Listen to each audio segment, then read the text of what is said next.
เมาดื่มเหล้าเล่นการพนันคนเขาดูถูกว่าพ่อขี้เกียจทำงานชาวบ้านรังเกียจเดียดฉันต่างประจานคุณพ่อสิ้นดีสงสารคุณแม่ลำบากแท้หาเงินมาให้ได้มาเท่าใดพ่อใช้จนหมดไม่มีขัดสนจนยากลำบากคนแค้นเต็มทีอนาคตของลูกริบหรี่ความหวังที่มีมืดมนพ่อดื่มสุราเหมือนกินน้ำตาของแม่พ่อจ๋าฐานะเราแย่หากไม่แก้ความจนแม่เตือนพ่อด่าตบตีแม่เสียจนชอกช้ำระกำมองมนซ้ำถูกคนเขานินทากราบเท้าคุณพ่อลูกขอให้หยุดดื่มเหล้าหากมัวแต่เมาคนเขาย้ำหมิ่นเรื่อยมากลับตัวเสียใหม่กลับใจมาพัฒนาพ่อจะมีคุณค่าเลิกดื่มสุราเลิกการพนัน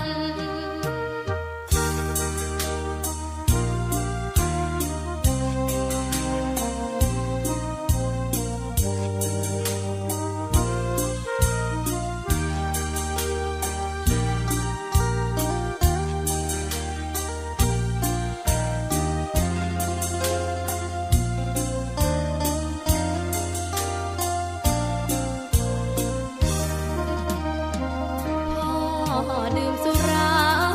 เหมือนกินน้ำตาของแม่พ่อจ๋าฐานะเราแย่หากไม่แก้ความจนแม่เตือนพ่อด่าตบตีแม่เสียจนชอกช้ำระกำมองมนซ้ำถูกคนเขานินทากราบเท้าคุณพ่อลูกขอให้หยุดดื่มเหล้าหากมัวแต่เมา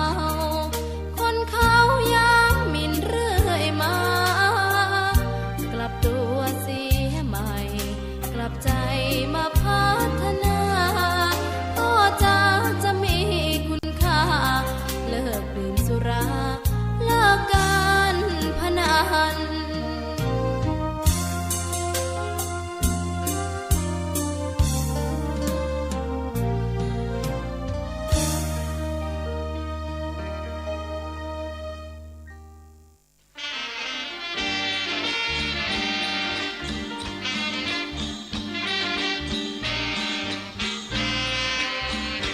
กสิกรแข็งขังเป็นกระดูกสันหลังของชาติไทยจะเรืองอำนาจเพราะไทยเป็นชาติกสิกรรมกสิกรแข็งขังเป็นกระดูกสันหลังของชาติไทยจะเรืองที่นี่สถานีวิทยุ FM 104.50 เมกะเฮิรตซ์วัดฝายหินมหาวิทยาลัยเชียงใหม่จังหวัดเชียงใหม่รายการต่อจากนี้ไปขอเชิญท่านผู้ฟังทุกท่านเข้าสู่รายการดีมีคุณค่าน่าติดตามรายการเกษตรเพื่อชีวิตดำเนินรายการโดยกลุ่มรักเกษตรประสานงานโดยนายพิชัยคงพิทักษ์คณะเกษตรมหาวิทยาลัยเชียงใหม่หมายเลขโทรศัพท์053944030ขอเชิญทุกท่านติดตามรับฟังได้ณบัดนี้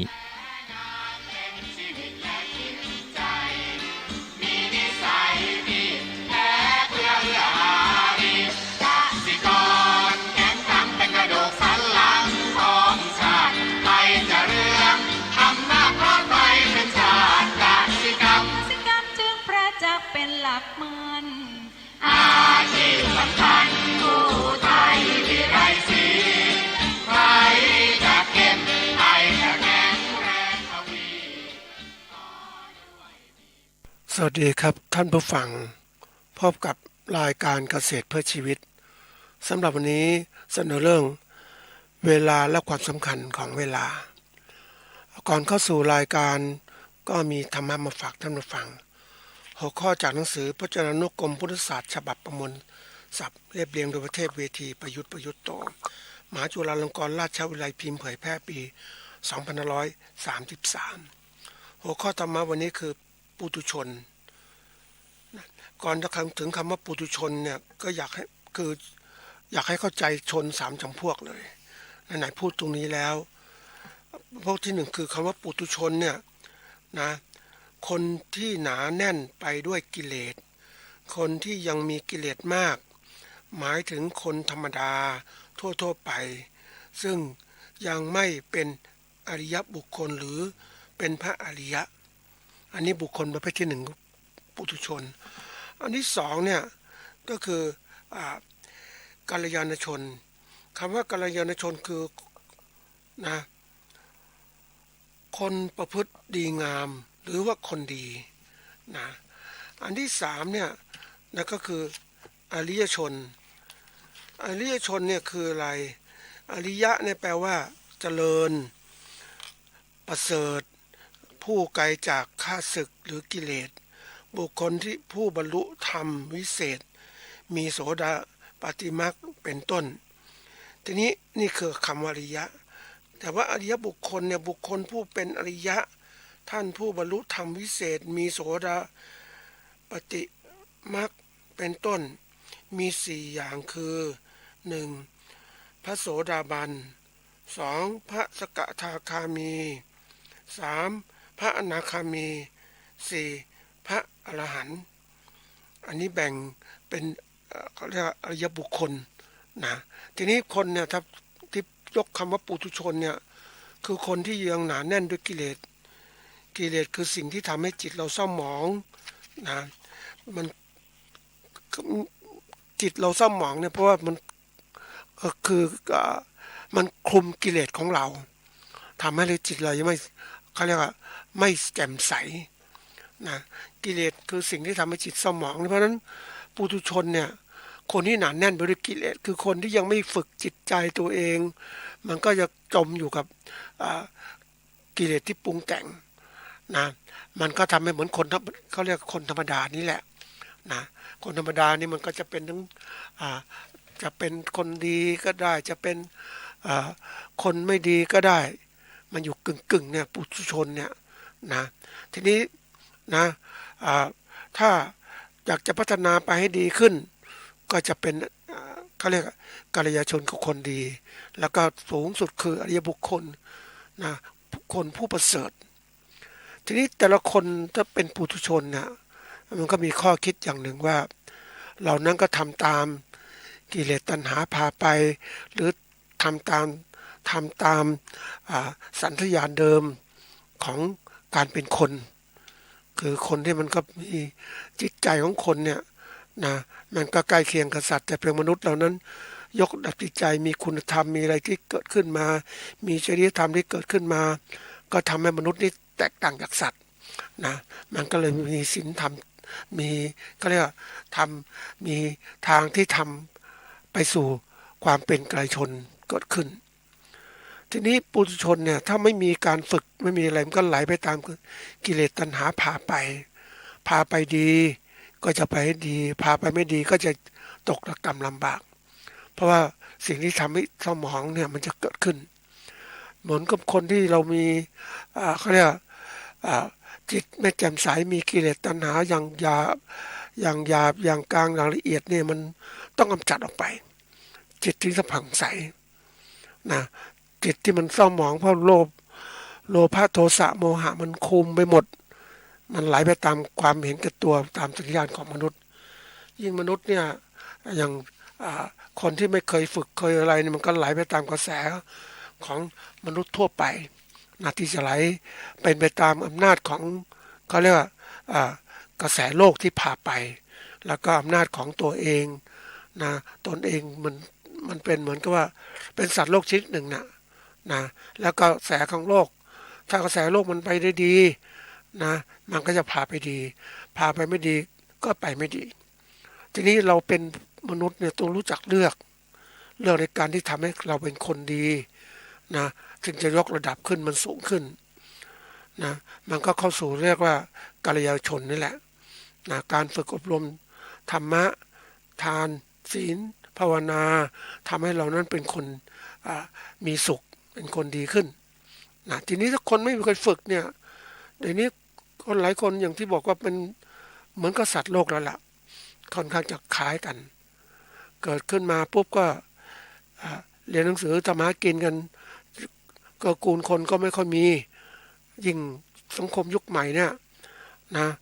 อายุ18 ปีพวกฝรั่งเนี่ยเขาก็จะออกไปทำงานกันแล้วนะกับพ่อแม่ก็ส่วนหนึ่งนะก็หน้าที่เขาต้องสู้กับการดำรงชีวิตของเขา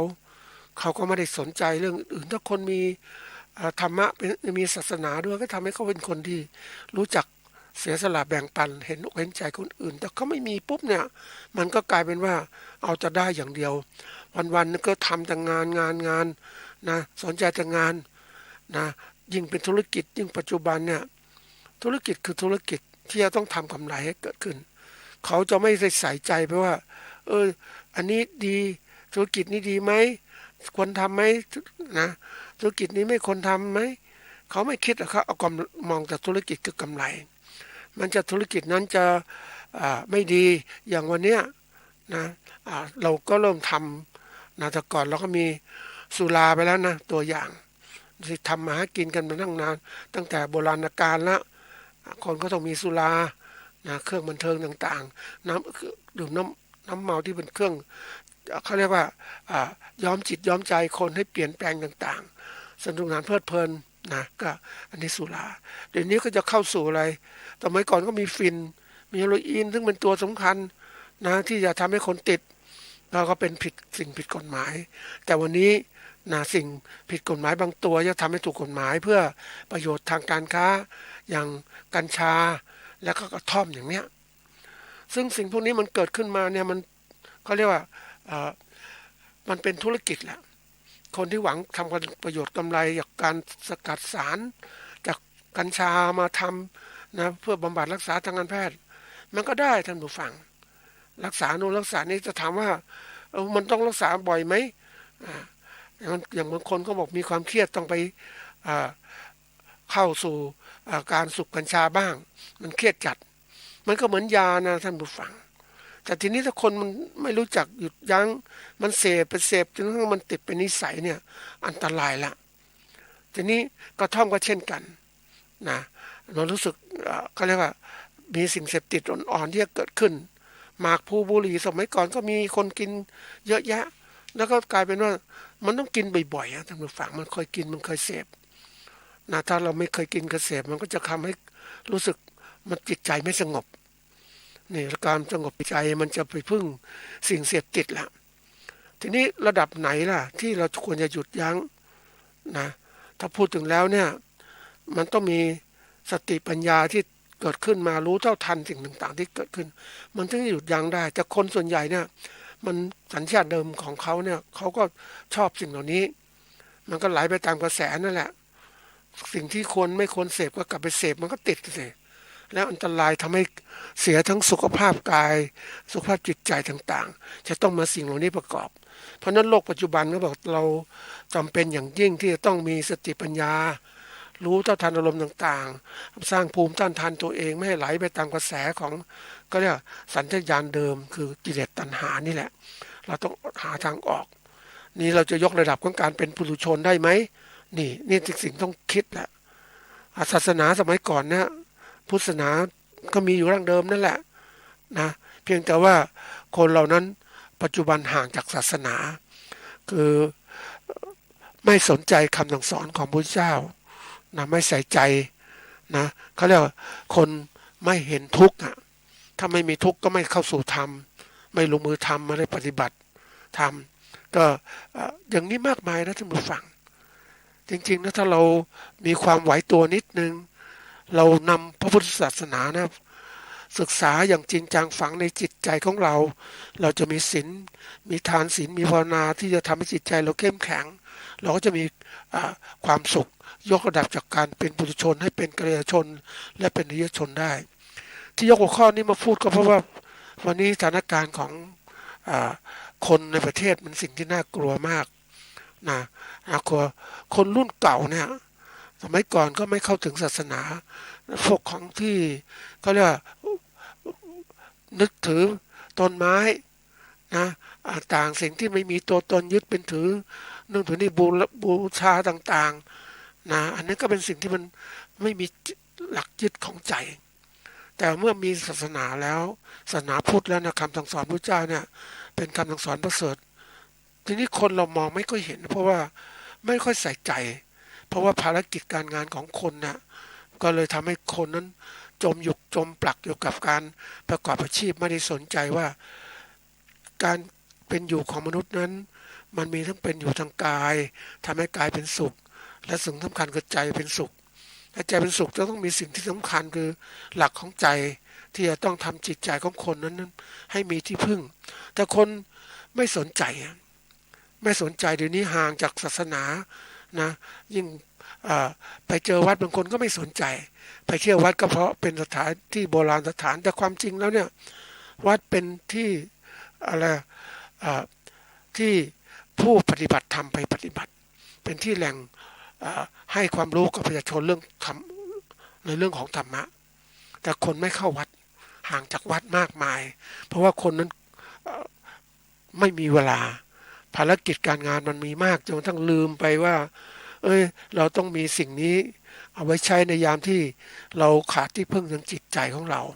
ถ้าเราเข้าวัดตั้งแต่เด็กๆปฏิบัติธรรมะปฏิบัติเราจะเป็นคนที่มีความสมบูรณ์ไม่เป็นปุถุชนเหมือนคนยุคปัจจุบันวันนี้คนยุคปัจจุบันเป็นคนที่มีความเห็นแก่ตัวสูงมีคนที่เอาประโยชน์จากรายได้ประกอบธุรกิจต่างๆไม่สนใจจะสิ่งชั่วร้ายหรือสิ่งไม่ดีเอามาให้คนอื่นนะให้คนอื่นเขาบริโภคหรือติดขึ้นมาตัวเองกำร่ำรวยขึ้นมานี่คือสิ่งที่มันเกิดขึ้นมาแล้วเพราะนั้นหน้าที่ของคนที่อยู่ในปัจจุบันเพื่อจะเอาตัวรอดก็ต้องเป็นคนที่มีสติปัญญานี่แหละนำหลักธรรมพุทธศาสนาไปใช้ก็จะไม่อยู่รอดไม่ตกเป็นทาสของสิ่งเสพติดทั้งหลายอันนี้เพียงยกตัวอย่างนะมนุษย์หลายคนไม่ใช่สิ่งเสพติดอาหารที่มีรสชาติดีๆเพลินไปกระแสโลกในบริโภคสินค้าแบรนด์เนมต่างๆมันดีงูดีงี้ไหลไปตามกระแสของโลกที่คนเรียกว่าคนไม่รู้ไม่เท่าทันอารมณ์ของตัวเองเพราะนั้นอารมณ์ตัวเองมันเป็นแค่ขนาดหนึ่งเท่านั้นแหละที่ตาหูจมูกลิ้นกายใจของเราไปสัมผัสนั่นก็เป็นเกิดอารมณ์เกิดขึ้นแล้วอารมณ์มันปรุงแต่งเสพอารมณ์นั้นก็กลายเป็นเวทนาเป็นสุขเป็นทุกข์หรือวางเฉยก็แล้วแต่แล้วก็พยายามปฏิบัติตนให้มันเป็นไปตามกระแสของเวทนาอยากสุขเนี่ยก็เข้าหาสุขในการเสพอย่างเนี้ยตัวอย่างนะก็ฝากไว้เป็นข้อคิดนะเราต้องยกระดับจิตของเราจากปุถุชนให้เป็นกัลยาณชนให้ได้นะท่านผู้ฟังเราถึงจะมีความสุขและสุขยิ่งขึ้นไปก็ต้องเป็นอริยชนนี่แหละเป็นคนประเสริฐเนี่ยนะต้องศึกษาหรือปฏิบัติก่อนที่เวลาจะหมดลงหัวข้อวันนี้ที่มาพูดถึงเรื่องเวลาและความสำคัญของเวลาเนี่ยอันนี้เป็นเรื่องที่จะถามว่ามันเกี่ยวข้องกับวงการเกษตรไหมเกี่ยวอย่างมากๆเลยอ่ะนะเกี่ยวอย่างมากเลยเพียงแต่ว่ามันอธิบายไปได้หลายอย่างมากนะทีนี้เราก็เข้าใจว่ามันเกี่ยวข้องอย่างไรเขาตีความนะมันเพื่อจะได้ถึงความลึกซึ้งของสาระที่จะนำมาเสนอให้ท่านผู้ฟังคำว่าเวลาก็คือเป็นคำนามแปลว่าชั่วขณะความยาวนานที่มีอยู่หรือเป็นอยู่โดยนิยมว่าเป็นอะไรเป็นกำหนดขึ้นเป็นชั่วครู่ชั่วคราวเป็นวันเดือนปีอันนี้เป็นสิ่งที่เรากำหนดไว้ว่าเวลานะทีนี้เวลาเนี่ยมันมีความสำคัญอย่างไรคำว่าสำคัญเนี่ยเป็นคำถ้าสำคัญเป็นคำพิเศษเป็นคำขยายเนี่ยแปลว่าเป็นพิเศษกว่าธรรมดาหรือแปลว่ามีคุณค่าควรกำหนดจดจำนะเวลาคนมีคุณค่าควรจดจำนะหรือเป็นอีกตัวหนึ่งคือถ้าเป็นคำนามความสำคัญเนี่ยก็คือเป็นเครื่องหมายหรือเครื่องจดจำนะว่าเราเวลาต่างๆเนี่ยเราต้องควรกำหนดจดจำ ไว้ว่าอันไหนสำคัญอันไหนไม่สำคัญอย่างช่วงเวลาของชีวิตเนี่ยอันนี้พูดถึงชีวิตก่อนนะเราเกิดเราก็เรียนรู้เข้าประถมมัธยมมหาวิทยาลัยตีโทเอกประกอบอาชีพนะแล้วก็ทำงานเสร็จ60 ปีก็เกษียณก็กลายเป็นคนที่ว่างงานหรือไม่มีคนที่60 ปีไม่มีงานไม่มีทำราชการก็เป็นคนธรรมดานะก็แล้วก็เตรียมตัวที่จะแก่เฒ่าแล้วก็ชราภาพเจ็บป่วยต่างๆอันนี้คือเวลาของชีวิตที่มันเปลี่ยนแปลงไปถ้าเรารู้ตรงนี้ปุ๊บเนี่ยเรารู้เวลามันเป็นของชีวิตปุ๊บเพราะนั้นแต่ละจังหวะขั้นตอนของการดำเนินการของชีวิตเราต้องให้ความสำคัญแต่ละช่วงต้องทำอะไรอย่างช่วงเป็นเด็กก็ต้องเรียนเต็มที่เลยนะถึงจะทำให้เรานั้นมีความรู้ที่มากขึ้นแล้วเราจะได้การงานดีๆขึ้นหรือเอาวิชาการต่างๆที่เราศึกษาไปเนี่ยใช้ประกอบอาชีพของเราต้องคิดเราให้ความสำคัญกับสิ่งนี้เพราะว่าถ้าเราไม่ตั้งอกตั้งใจในการที่จะทำหรือปฏิบัติตามเกณฑ์ของชีวิตเราก็จะขาดไปหรือปฏิบัติผิดไปเหมือนคนเนี่ยนะตอนหนุ่มแน่นก็เที่ยวกินไปมีเงินก็ไม่เก็บไม่อะไรก็คิดว่ามีความสุขก็คิดแค่นี้แหละแต่ลืมว่าแก่เท่าจะเป็นยังไงบางคนเนี่ยยังไม่แก่เท่าเลยไม่60เลยนะก็ไม่มีการเงินก็เริ่มหมดแล้วก็ร่างกายก็ชราภาพใครจะไปให้จ้างตัวเองล่ะทำงานหมดคุณค่านะไปเห็นนักกีฬาท่านผู้ฟังนะเขาปลดเกษียณอย่างนักฟุตบอลเนี่ยนะเขาปลดเกษียณตอน35นะมันไม่ไหวแล้ววิ่งก็ไม่ไหวแล้วเพราะนั้นจังหวะที่เขาจะต้องทำให้ดีสุดคือตั้งแต่20 ปีไปใน15-16ถึง35เป็นช่วงที่เราเล่นกีฬาจริงจังเลยเพราะว่าเขาจะต้องเอาทั้งหมดเนี่ยไปทุ่มเทกับการมีชื่อเสียงการได้รับเงินรับทองแต่หลังจากนั้นเนี่ยมันหมดแล้วมันชราภาพเหมือนไก่ชนนี่แหละถึงเวลาปุ๊บมันชนได้จะไม่นานหมดสภาพก็กลายเป็นอะไรไก่ชนก็กลายเป็นไก่ต้มไปนะเหมือนกันชีวิตของคนนะจะเราไปเจอถึงที่ไปเจอคนสร้างตัวตอนอายุ60เนี่ยทำมาหากินจริงๆนะท่านผู้ฟังน่าสงสารนะเขาตอนก็สัมภาษณ์เขาทำไมคุณมาสร้างตัวตอนเนี้ยก็มันลืมไปมันไม่ได้ใส่ใจตอนหนุ่มตอนแน่นก็ไม่ได้คิดว่าจะจริงจังจะทำงานแต่วันนี้60 ปีแล้วเนี่ยมันไม่มีเงินมีทองเก็บแล้วก็ทำงานถูถ่ายไปงั้นมีชีวิตไปวันๆนึงท่านผู้ฟังเพราะว่าทำงานไม่มีงานมันก็ไม่มีเงินไม่มีอะไรจะกินนะมันก็หมดเพราะนั้นโอกาสของเราที่เราเข้าใจเรื่องเวลาเนี่ยสำคัญกับเรามากเวลาของการประกอบการเนี่ยก็แน่นอนว่าการประกอบการของการเกษตรของเราอยู่ในช่วงเราทำงานถ้าพูดถึงตามหลักจบมหาวิทยาลัยก็ประมาณ20จนถึง60เนี่ยเป็นช่วงเราทำงานต้นไต่เต้าบางคนเนี่ยไม่ได้เรียนหนังสือเนี่ยนะก็เริ่มทำงานตั้งแต่15-16ไปเลย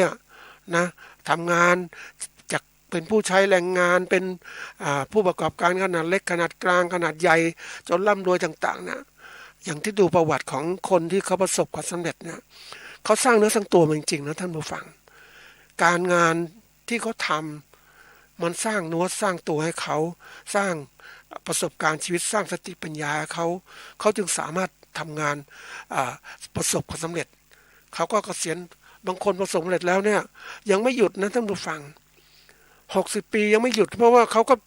อยู่นิ่งๆไม่ได้เพราะอะไรก็คือมันเคยทำงานแม้จะร่ำรวยก็หยุดไม่ได้ก็ทำไปนะทำกับลูกกับหลานไปอันนี้ก็เป็นพวกที่ว่าหยุดไม่เป็นนะก็เห็นหลายคนที่หยุดไม่เป็นนะบางคนหยุดเป็นก็โอนธุรกิจให้ลูกหลานแต่ลูกหลานบางคนนั้นร่ำรวยเพราะพ่อแม่สร้างก็ไม่ใส่ใจไม่เคยฝึกบางคนก็หวังว่าความรู้ที่ได้จากการที่เราจะมีชีวิตอยู่ดีๆเนี่ยหวังว่าจะได้จากอะไรได้จากการศึกษาดีๆจากในประเทศหรือต่างประเทศแล้วแต่ก็จะนำความรู้มาใช้ทีนี้บางคนไม่มีโอกาสก็ความรู้จากใครก็คือจากการทำงานตัวเองนี่แหละขยันเรียนรู้จากสิ่งต่างๆรอบตัวก็จะเป็นความรู้เป็นประสบการณ์และทำงานกับของจริง คนบางคนมีความรู้เรียนสูงจริงๆแต่ทำงานไม่เป็นก็มี เพราะมีแต่ความรู้เรื่องประเภทพวกปริยัตินั่นแหละนะรู้จำนี้ถ้าเราพวกที่ปฏิบัติคือพวกที่ไม่ได้เรียนรู้สูงแต่เขาปฏิบัติเขาก็ทำงานไปเรื่อยทดลองไปเรื่อยมันก็เป็นอีกเส้นทางหนึ่งของความเขาเรียกการเป็นผู้ที่ประสบความสำเร็จทีนี้เราเป็นผู้ประกอบการก็ต้องรู้จักว่าจังหวัดไหนควรทำอะไรนะยิ่งการเป็นผู้ประกอบการสมัยใหม่เนี่ยเราก็ต้องเข้าใจนะท่านผู้ฟังนะผู้ประกอบการเกษตรสมัยใหม่เนี่ยมันไม่ใช่เหมือนเดิมนะโลกเกษตรสมัยเก่าเนี่ยเป็นโลกที่แบบพื้นทรัพยากรการเกษตรมีมากมายทีเดียวเราจะทำอะไรก็ได้เปลี่ยนแปลงจะทำอะไรก็ได้ไม่มีใครไปจำกัดแต่ยุคใหม่ไม่มีแล้วมันหมดไปแล้วเพราะว่าทรัพยากรต่างๆมันถูกแย่งไปหมดที่ดินก็ถูกแย่งไปหมดแล้วในทุนครอบครองหมดนะเราเองถ้าเราไม่มีพ่อแม่ไม่ร่ำรวยไม่มีที่ดินก็หมดอ่ะไม่รู้จะประกอบการเกษตรอย่างไรปกติเกษตรมันได้พื้นที่ใช่ไหมแต่เกษตรยุคใหม่มันก็ต้องมีพื้นที่เหมือนกันแล้วแต่ขนาดเล็กขนาดกลางขนาดใหญ่แล้วแต่ที่เราจะมีแต่เราต้องรู้จังหวะของเราว่าเราต้องมีปัจจัยมันมีปัจจัยสิ่งเหล่านี้ถึงทำให้สำเร็จทีนี้โลกการเกษตรสมัยใหม่มันยากเพราะว่าอะไรก็คือว่าเราไม่มีโอกาสในการครอบครองทรัพยากรหรือปัจจัยการผลิตแล้วก็อันที่สองเนี่ยเรื่องของความสามารถในการจัดการโลกยุคใหม่ความสามารถในการจัดการที่เราเป็นผู้ประกอบการเราต้องมีความสามารถในการจัดการที่ต้องนำเอาความรู้การบริหารธุรกิจสมัยใหม่มาเอามาใช้บริหารเรื่องการผลิตและการตลาดทำยังไงเราต้องรู้อ่ะมันจะบอกไม่รู้ไม่ได้เพราะว่ามันเหมือนกฎหมายท่านผู้ฟังเขาออกกฎหมายมาทุกคนต้องรู้กฎหมายเราไม่บอกไม่รู้กฎหมายไม่ได้เพราะเขาบังคับกฎเกณฑ์ระเบียบสังคมก็เหมือนกันที่ออกมาโดยสภาพอย่างนี้มันบีบบังคับโดยตัวอัตโนมัติเพราะว่าคนมันเกิดขึ้นมามันก็แย่งชิงกันนะถ้าเราจะทำธุรกิจหรือการประกอบการหรือรอดเราต้องเก่งอ่ะต้องเก่งที่มีความเข้าใจเรื่องราวต่างๆที่เปลี่ยนแปลงที่เกิดขึ้นนะเพราะนั้นตรงนี้สำคัญเลยว่าเมื่อเราเขาเรียกที่เรารู้เหล่านี้ปุ๊บทำให้เราได้ตื่นตัวได้ใส่ใจในการประกอบการเกษตรของเราว่ามันไม่เหมือนเดิมนะคุณจะใช้หลักที่ดีไอ้พอเพียงต่างๆไม่ต้องพูดถึงนะคุณไปดูพอเพียงกับไอ้คนที่มันประกอบธุรกิจผู้ประกอบการใหญ่ๆมันไม่พอเพียงหรอกมันเป็นอะไรที่แบบมันจะทำมันใหญ่โตมากมันเตรียมการเขาเรียกครอบครองทรัพยากรในการเกษตรทั้งหมดแล้วครอบครองเรื่องการเขาเรียกว่าทั้งการผลิตและการตลาดหมดเลยถ้าคุณคิดแบบแคบๆคุณคิดไม่ทันคุณไม่มองโลกกว้างนะคุณจะลำบากเลยอ่ะเหมือนวันนี้ที่ไปเจออย่างที่พูดหัวข้อนี้ก็มาเพราะว่ามันได้ดูข่าวคนที่ปลูกนะทางภาคอีสานเนี่ยนะปลูกผักบุ้งขายนี่ปลูกบุ้งขายเนี่ยนะพ่อค้ามาซื้อเนี่ยให้ราคาต่ำมากเพราะเขาปลูกแบบเขามีพื้นที่ไม่มากแต่ก็ปลูกผักเพราะว่ารายได้มันเดี๋ยวก็เปลี่ยนได้ใช่ไหมรายได้มันดีกว่าปลูกพืชไร่ที่มันอาศัยเวลานานแล้วก็มูลค่าของสิ่งที่ผลิตออกมาเนี่ยพืชผักมีมูลค่าสูงนะทีนี้เขาก็เจอปัญหาว่าพ่อค้ากดราคาเขานะแล้วกดราคาเขาเนี่ยคือสินค้าที่ผู้พกซื้อจากตลาดพืชผักบุ้งเนี่ยซื้อในตลาดราคาแพงจริงเลยแทนที่เขาจะได้ราคาดีๆอย่างนั้นเนี่ยพ่อค้ามาซื้อเขาต่ำให้ราคาต่ำผู้บริโภคก็ซื้อพืชผักบุ้งในราคาสูงบริโภคเพราะว่าพ่อค้าจะอ้างว่าอุ้ยค่าใช้จ่ายค่าขนย้ายค่าน้ำมันต่างๆมันขึ้นแล้วก็ขึ้นราคาผักบุ้งนะขณะเดียวกันผู้ประกอบผู้ปลูกผักบุ้งก็อยากได้ราคาขึ้นแต่พ่อค้าก็ไม่ให้ขึ้นราคาแล้วผู้เกษตรกรจะไปขายที่ไหนนะเพราะว่าทุกอย่างมันเป็นระบบของเขาเนี่ยระบบสังคมต้องมีพ่อค้าคนกลางนะในการที่จะวางแผนตรงนี้เพราะมันมีมานานในการที่ก็เรียกว่ามันเป็นกฎเกณฑ์สังคมอ่ะเราอาศัยพ่อค้าคนกลางเพราะเราไม่สามารถทำทุกอย่างได้ด้วยตัวเราเอง เราต้องมาก้มหน้าก้มตาทำการผลิตแล้วต้องไปดูแลจัดการตลาดดูนู่นดูนี่มันไม่ไหวอ่ะเพราะนั้นจำเป็นต้องมีพ่อค้ากลางพ่อค้ากลางก็เอาเปรียบตรงเนี้ยยิ่งตอนนี้ยอมรับเลยว่ามันช่วยสถานการณ์ข้ออ้างข้ออ้างผู้คนกลางเนี่ยเขาอ้างเก่งมากเลยมีน้ำมันขึ้นราคาเขาต้องไม่ไหวต้นทุนมันสูงให้ราคาเท่านี้นะเกษตรกรก็มาทำไงขอรัฐบาลช่วยในทุกๆครั้งเนี่ย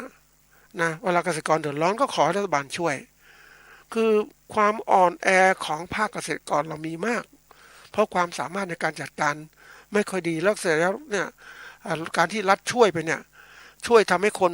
อ่อนแอทำให้เกษตรกรอ่อนแอไม่ช่วยในความที่ว่าทำให้เกษตรกรแข็งแรงเขาขอร้องมาให้ช่วยก็ช่วยไปแก้ปัญหาชั่วคราวในการที่ทำให้เขามีรายได้ประกันราคาต่างๆเหล่านี้นี่คือสิ่งที่เกิดขึ้นมานานแล้วก็ทำให้อ่อนแอก็กลายเป็นว่าเกษตรกรคืออะไรสิ่งคือบุคคลประกอบอาชีพการเกษตรที่ต้องรับความช่วยเหลือจากรัฐแต่รัฐบาลไม่ได้ให้ความช่วยเหลือที่ให้ความที่ว่าทำไงให้เกษตรกรมีเป็นคนที่มีคุณภาพช่วยเหลือตัวเองแล้วเข้าใจกฎกติกาของความเป็นจริงสังคมว่าทุกอย่างราคาสินค้ามันเป็นไปตามอะไรเป็นไปตามดีมานด์ซัพพลายหรืออุปสงค์อุปทานที่มันเกิดขึ้นมานี่อุปสงค์อุปทานจากพ่อค้าเป็นจริงไหมมันไม่จริงมันเป็นจริงก็ต้องมาอุปสงค์อุปทานที่ผู้ผลิตกับผู้บริโภคเจอกันแต่ทีนี้พ่อค้ากลางมันเอาเปรียบมันเห็นจังหวะนี้ก็เอาเลยเพราะนั้นผู้ประกอบการเกษตรไม่มีโอกาสพบผู้บริโภคโดยตรงเพราะอะไรครับติดขัดตรงที่ความสามารถในการจัดการเข้าถึงข้อมูลถึงผู้บริโภคได้ช้าไม่มีตลาดก่อนเห็นตลาดนะท่านผู้ฟังยอมรับว่าเขาสร้างตลาดขึ้นมาในทุนคนหนึ่งเขาสร้างตลาดขึ้นมาเพื่อจะค้าขายให้พ่อค้าคนกลางมาวางขายสินค้าพ่อค้ากลางซื้อสินค้าเกษตรกรมาขายให้กับผู้บริโภคเป็นที่และเป็นที่แลกเปลี่ยนสินค้ากันดึงเงินเกษตรกรก็มาขายให้กับพ่อค้าก็ขายกับผู้บริโภคนี่คือตลาดแต่ที่นี้ตลาดยุคใหม่เนี่ยมันเป็นตลาดทางอิเล็กทรอนิกส์ละมันลดพ่อค้าคนกลางไปเพื่อจะแก้ปัญหาที่เกิดขึ้นเพราะนั้นเกษตรกรจำเป็นอย่างยิ่งที่ต้องมีอะไรต้องมีระบบแบบนี้มีความรู้แบบนี้แต่ภาครัฐช่วยได้ไหมคือภาครัฐช่วยแก้ปัญหาประกันราคาช่วยนู่นช่วยนี่เหมือนกันเนี่ยทุกที่เป็นแบบนี้เพราะนั้นถ้าเราเตรียมการให้เกษตรกรมีความรู้ยกระดับความรู้ในความสามารถในการจัดการมีการเปิดเขาเรียกว่าเว็บไซต์เปิดแอปพลิเคชันเปิดอะไรต่างๆให้กับผู้ประกอบให้กับเกษตรกรสร้างเขาเรียกสร้างโปรแกรมนี่แหละเกษตรกรมาลงทะเบียนเอาสินค้าลงทะเบียนปุ๊บเกษตรกรก็สามารถติดต่อกับผู้บริโภคโดยตรงผ่านตรงนี้เหมือนอาลีบาบาที่เขาท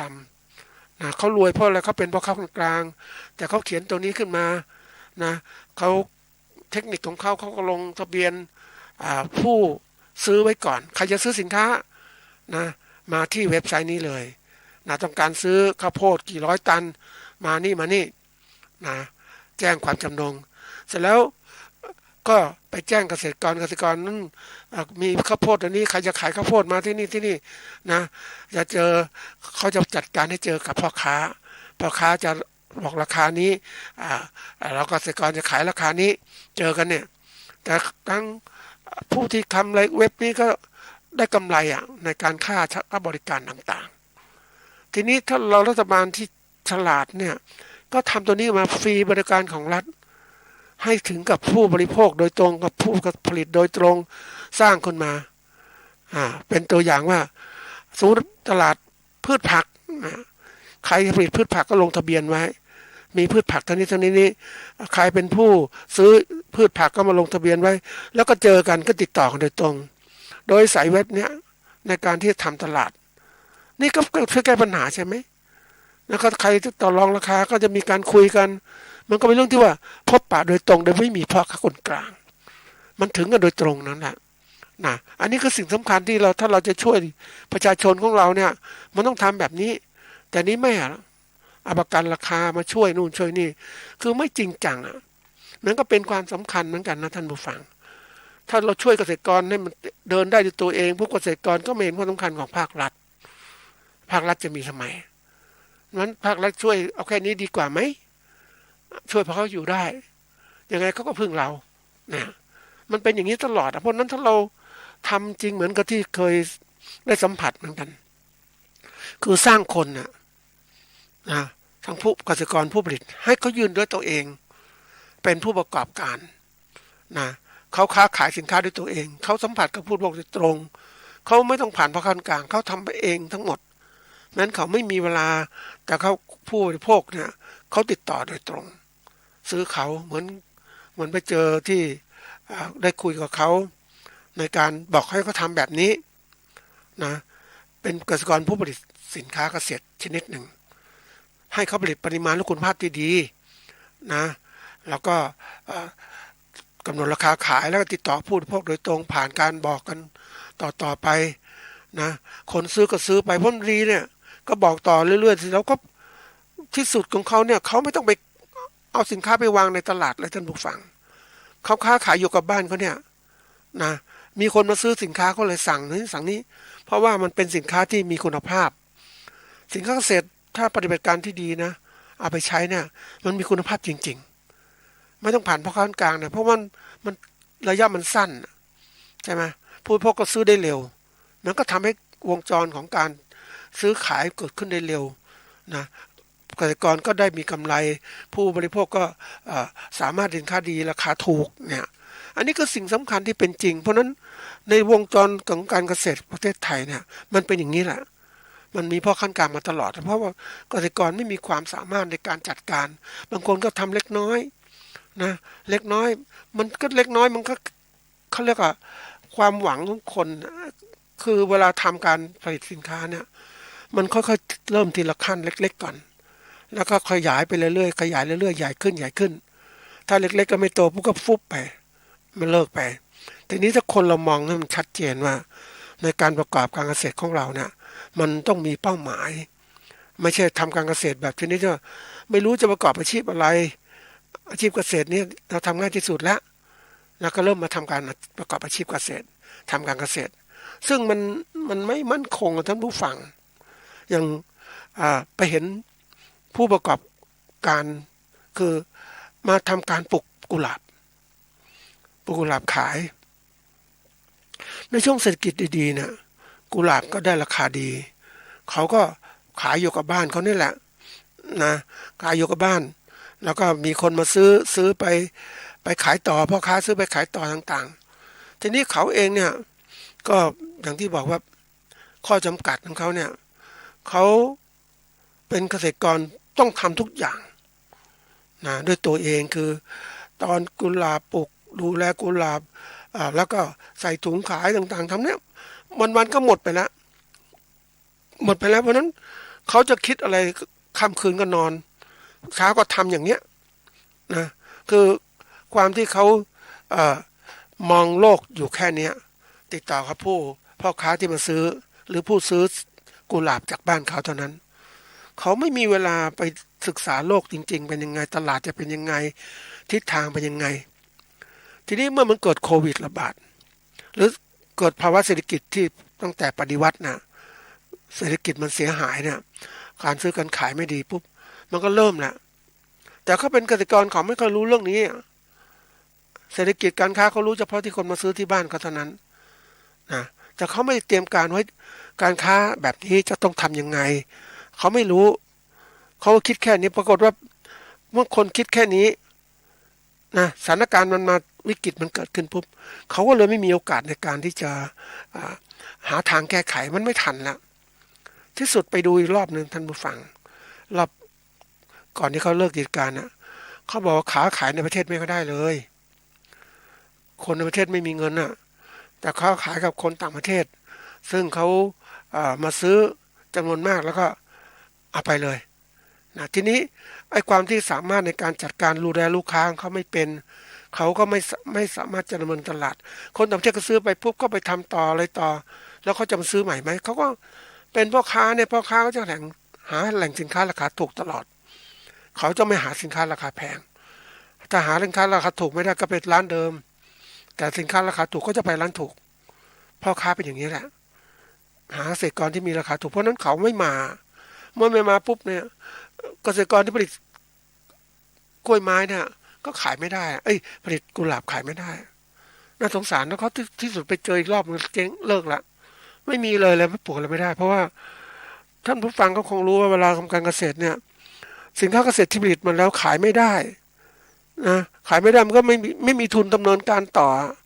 แล้วไม่ทุนดำเนินการก็ต้องเลิกเลิกกิจการแล้วก็เลิกกิจการเขาทำอาชีพเขาไม่รู้จะทำอาชีพอะไรเพราะว่าเขาเปลี่ยนอาชีพอื่นจากคนที่เคยทำงานรับจ้างในกรุงเทพเมื่อการรับจ้างมันไม่ดีนะรายได้ไม่ดีก็กลับบ้านไม่รู้จะประกอบอาชีพก็มาทำการปลูกกุหลาบซึ่งมันดีขณะที่เศรษฐกิจมันดีมันเฟื่องฟูคนก็มีเงินเหลือใช้ก็มาซื้อกุหลาบไปปลูกนู่นปลูกนี่เขาเนี่ยนะมันถึงมีรายได้ที่ดีแต่ว่าเศรษฐกิจไม่ดีปุ๊บพังเลยเห็นไหมนี่คือตัวอย่างเวลามองที่พูดถึงตรงนี้คือประเด็นสำคัญก็คืออยากจะเน้นให้เห็นเวลาคนทำอะไรเนี่ยเราต้องให้ความสำคัญกับเวลาจังหวะเวลาเนี่ยจังหวะเวลาของชีวิตของเราส่วนหนึ่งละจังหวะเวลาของการทำงานจังหวะเวลาของการเปลี่ยนแปลงทางเศรษฐกิจสังคมการเมืองการปกครองสิ่งแวดล้อมต่างมันมีจังหวะเวลาของมันจะมีการเปลี่ยนแปลงต่างๆที่มันมีวิกฤตแต่ละอย่างมันเกิดขึ้นถ้าวิกฤตมันเกิดขึ้นปุ๊บเนี่ยเราต้องหาทางออกชัดเจนแต่คนไม่รู้วิกฤตมันเป็นไงมองไม่ออกอย่างที่บอกว่าก่อนเคยพูดถึงว่าทุกอย่างนั้นรู้สึกมันมีหนังสือเล่มหนึ่งพูดถึงวัฏจักรความเป็นไปของเศรษฐกิจของโลกมันจะมีการขึ้นลงเปลี่ยนแปลง10 ปีรอบหรือ6 ปีรอบนะมันหมุนอย่างเงี้ยแต่ละครั้งมันขึ้นลงอย่างเนี้ยมันเป็นวงกลมอย่างนี้แหละทีนี้คนเนี่ยเราต้องรู้ว่าเมื่อเศรษฐกิจมันขึ้นต้องทำอะไรเศรษฐกิจจะลงจะต้องทำอะไรแต่ถ้าเรารู้ล่วงหน้าปุ๊บเศรษฐกิจจะขึ้นปุ๊บเราก็เตรียมการล่วงหน้าเรากำไรได้เศรษฐกิจจะลงปุ๊บเราก็หยุดเรารู้เศรษฐกิจลงแล้วไม่อยากทำอย่างตัวอย่างเช่นคนที่เอาตัวอย่างนะในช่วงหนึ่งของคนนำเสื้อผ้ามาขายสินค้ามือสองก็จริงซื้อจากต่างประเทศที่เขาขายมันก็เก็บมาทิ้งแล้วเขาคัดเลือกมาเขาขายคนไปซื้อสินค้ามือสองมาขายโอ้ยกำไรแรกๆดีมากเลยเอามาซื้อมาขายโอ้ยดีนะแล้วก็ความที่ว่าเห็นมันขายดีไว้เอาไม่อีกรอบที่1ดีรอบ2ดีรอบ3ดีรอบที่4มันเราไม่ดีละเพราะอะไรก็เพราะว่าสินค้า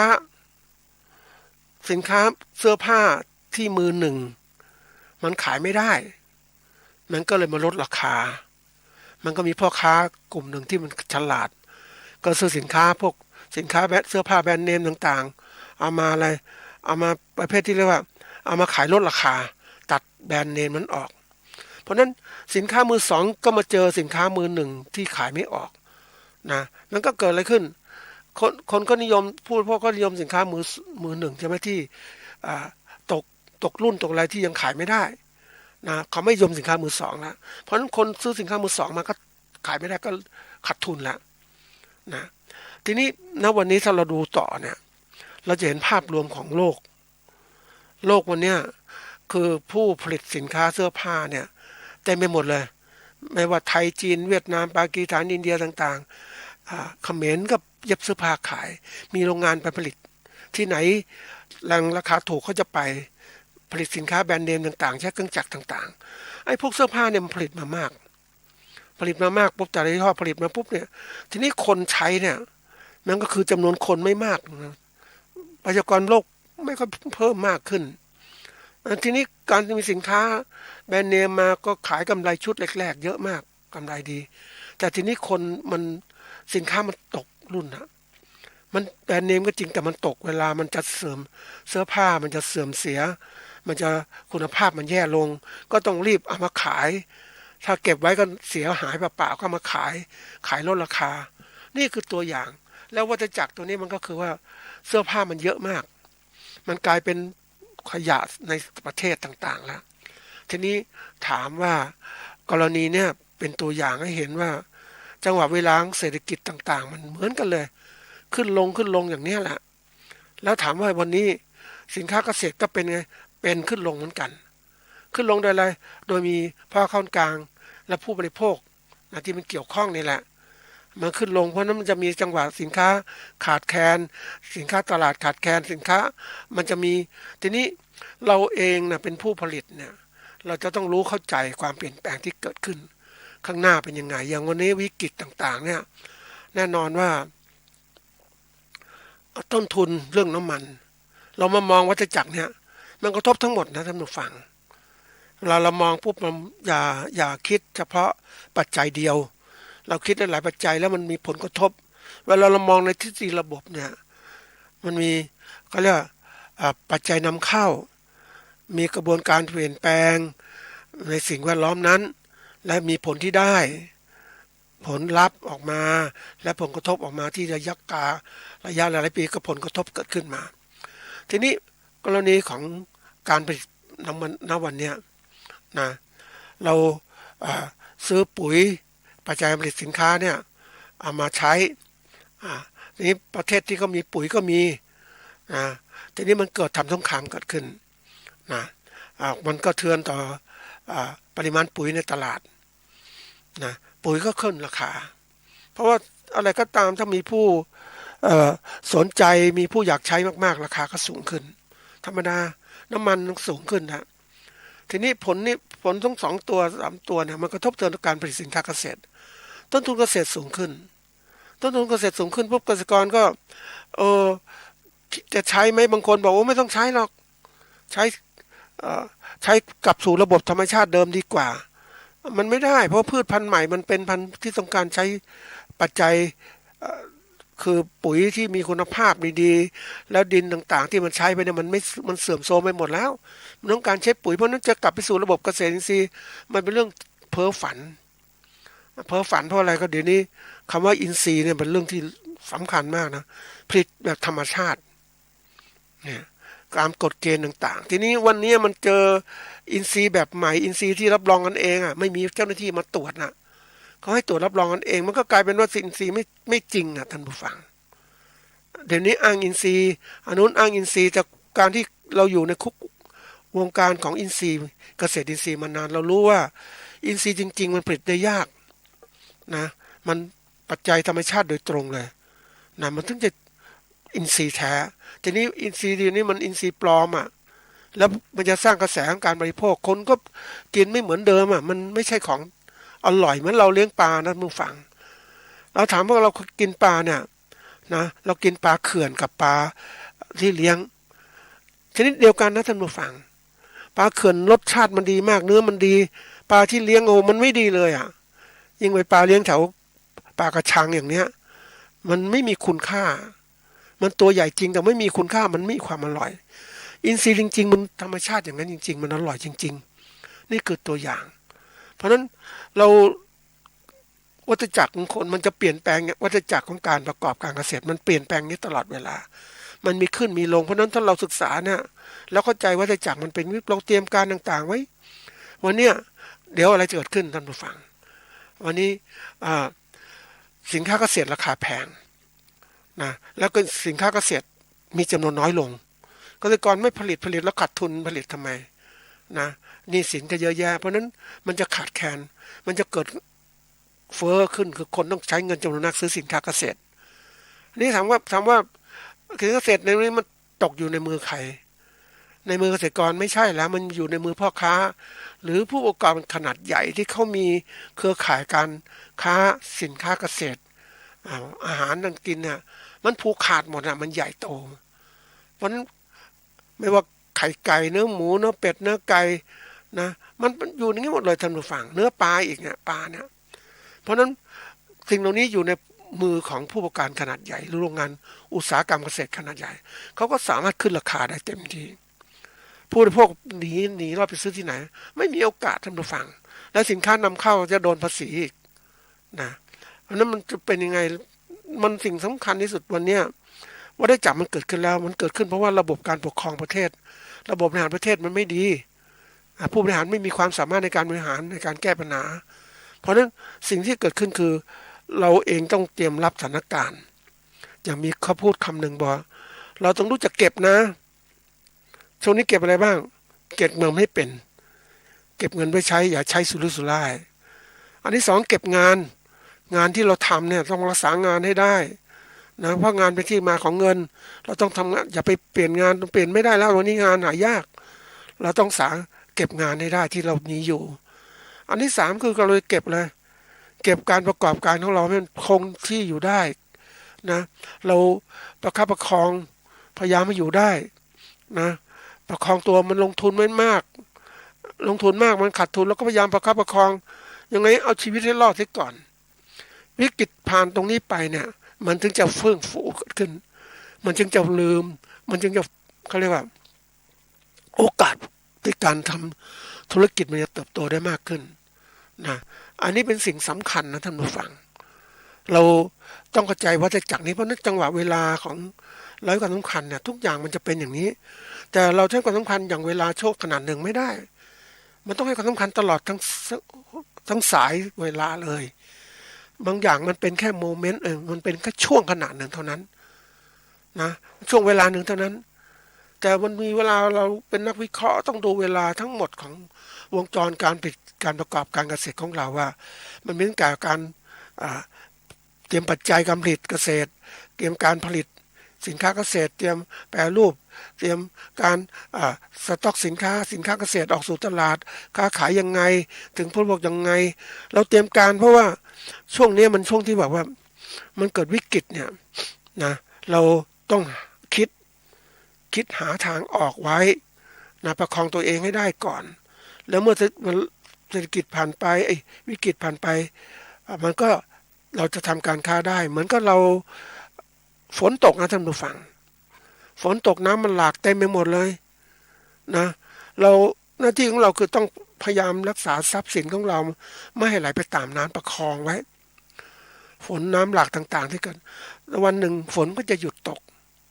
เราก็มีโอกาสออกมาทำมากินได้เพราะนั้นด้วยประคองตัวเองรักษาอะไรรักษากายและจิตใจตัวเองนะไม่เครียดกายให้มีความสมบูรณ์ออกกำลังกายดูแลอาหารการกินที่ดีจิตใจสมบูรณ์อย่าไปเครียดรับรู้อารมณ์ต่างๆมามากมีเรื่องจริงเรื่องหนึ่งถือว่านึกถึงแล้วก็น่าสงสารนะ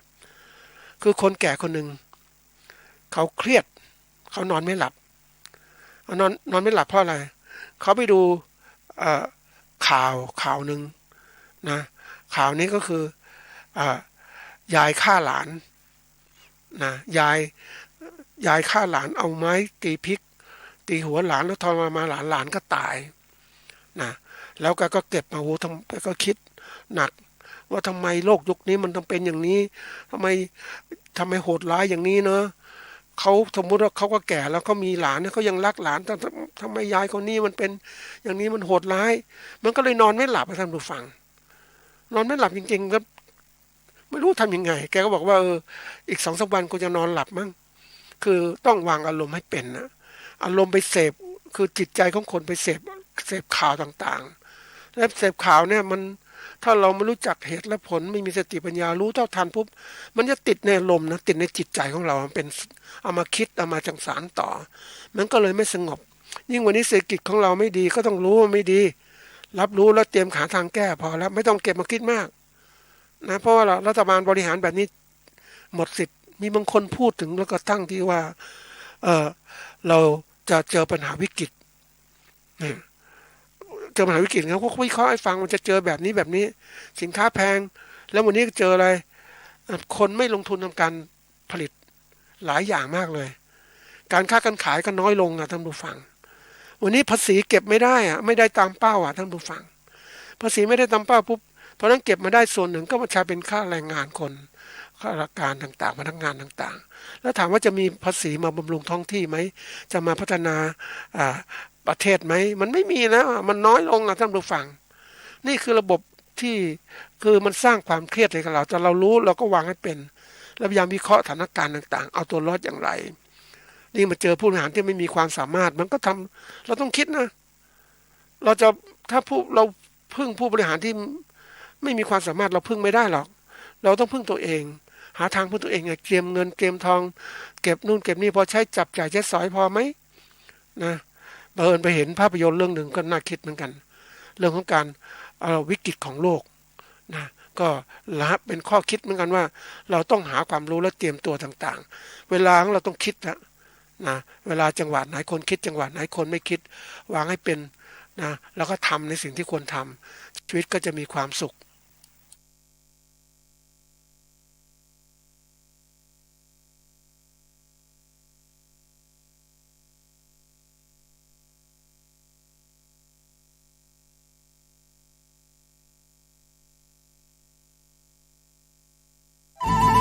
ที่จบไปแล้วนั้นเป็นรายการเกษตรเพื่อชีวิต